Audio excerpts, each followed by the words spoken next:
안녕하십니까. JTV 저녁 뉴스입니다. 송하진 전라북도지사가 재선 도전을 공식적으로 선언했습니다. 송하진 도지사는 민선 6기의 정책을 진화시켜 민선 7기의 정책을 성공적으로 이끌고 변방인 전북을 새로운 중심으로 도약시키겠다고 말했습니다. 송 지사는 GM 사태와 국가 예산 확보 같은 현안 해결을 위해 예비 후보 등록 없이 경선을 치르기로 했다고 설명했습니다.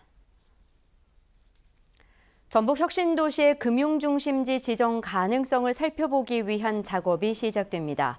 금융위원회는 문재인 대통령의 대선 공약인 전북 혁신도시의 금융중심지 지정에 관한 필요성과 타당성을 따져보기 위해 연구 용역을 오는 18일에 작수해 올해 말까지 완료할 계획입니다. 전북 혁신도시가 금융중심지로 지정되면 관련 법률에 따라 금융 인센티브 등 정부의 각종 지원을 받게 됩니다. 현재 국내에서는 서울과 부산이 금융중심지로 지정돼 있습니다. 부산에서 일본 뇌염을 전파하는 작은 빨간집 모기가 올 들어 처음으로 확인돼 전국에 일본 뇌염주의보가 발령됐습니다. 질병관리본부는 일본 뇌염주의보를 발령하면서 일본 뇌염 환자의 90%가 40세 이상으로 나타났다며 해당 연령 측에서는 각별한 주의가 필요하다고 밝혔습니다.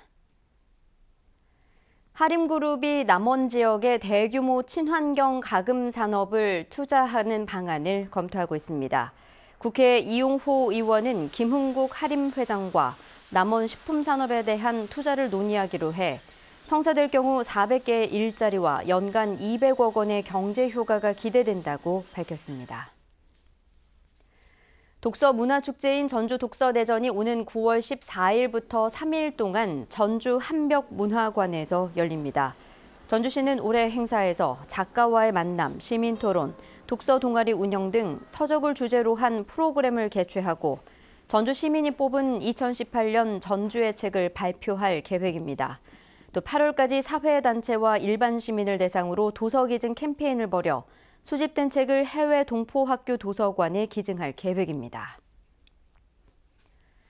아파트 주차장 입구에 누워있던 70대 남성을 차로 밟고 지나가 숨지게 한 운전자에게 법원이 무죄를 선고했습니다. 전주지법 제3형사부는 당시 사고 현장이 매우 어두웠고 차량이 통행하는 도로 한가운데 누군가 누워 있었을 것이라는 점을 예상하기 어려웠던 점 등을 감안하면 불가항력적인 사고로 보인다며 이같이 판결했습니다. 이 운전자는 지난해 7월 김제의 한 아파트 주차장 입구에 누워있던 71살 남성을 차로 밟고 지나가 숨지게 한 혐의로 기소됐습니다. 6.13 지방선거를 앞두고 JTV 전주방송 등 4개 언론사가 공동으로 실시한 여론조사 결과가 내일부터 이틀에 걸쳐 방송됩니다.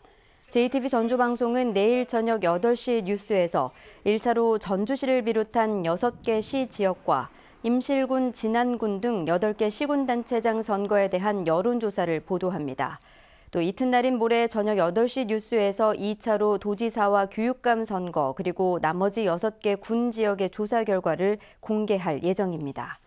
예비 후보들의 경쟁이 본격화하는 가운데 지역별 판세와 후보자별 경쟁력을 가늠할 수 있는 이번 여론조사 보도에 시청자 여러분의 많은 관심 바랍니다. 오늘은 구름이 많은 가운데 낮 기온은 25도까지 올라 예년보다 따뜻했습니다. 내일은 종일 비가 내리겠습니다. 예상 강수량은 5에서 10mm입니다.